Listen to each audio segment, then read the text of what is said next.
ठाकुर जी और श्री जी दोनों के चरणों में एक जैसे चिन्ह होते हैं, जैसे शंख का हुआ, ध्वजा का हुआ, अंकुश का हुआ। इनकी पूरी एक गिनती है कि ठाकुर जी के दाएं चरण में, बाएं चरण में कितने हैं। मुख्य रूप से हैं तो बहुत सारे, वो मुख्य रूप से 5 होते हैं।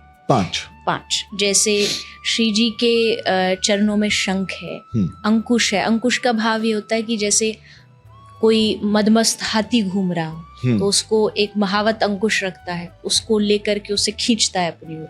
तो श्री जी के चरणों के उस अंकुश का ध्यान करने से हमारा मन जो मदमस्त हाथी है, जो इधर उधर भाग रहा है, उसको खींच के श्री जी अपनी ओर लेकर के आती है। उसका भाव ये है। ध्वजा है, एक ध्वजा का चिन्ह है। उसका भाव भी ये है कि जैसे कोई भी विजय कहीं भी आपको प्राप्त करनी होती है किसी भी क्षेत्र में, तो उस चिन्ह का ध्यान करने से आपको हर क्षेत्र में, कोई भी कार्य में, भक्ति में आपको विजय प्राप्त होती है।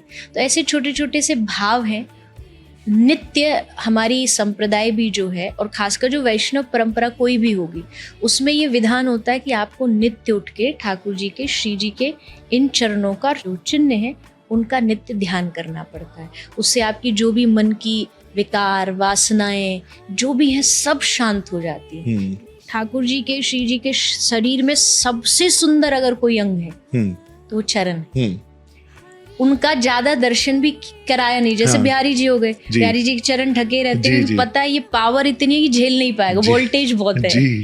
तो वो कब वर्ष में एक बार अक्षय तृतीया को दर्शन होते हैं। तो ठाकुर जी के जब ऐसे, तो श्री जी के तो पूछो ही नहीं, वो तो फिर आउट ऑफ द यूनिवर्स है कि वहां तो ठाकुर जी देख के बेहोश हो रहे हैं, ठाकुर जी देख के मूर्छित हो रहे हैं।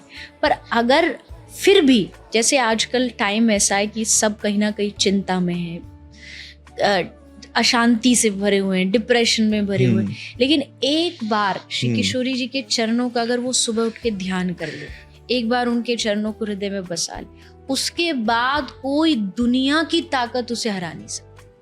कहीं भी डर, कहीं भी परेशानी, विपत्ति दूर दूर तक भी नहीं, क्योंकि वहां यमराज को भी पता है कि इसके माथे पे आके, इसके हृदय में राधा रानी की चरण है, तो हमारा कोई हक नहीं है इसके पास जाने। बिल्कुल।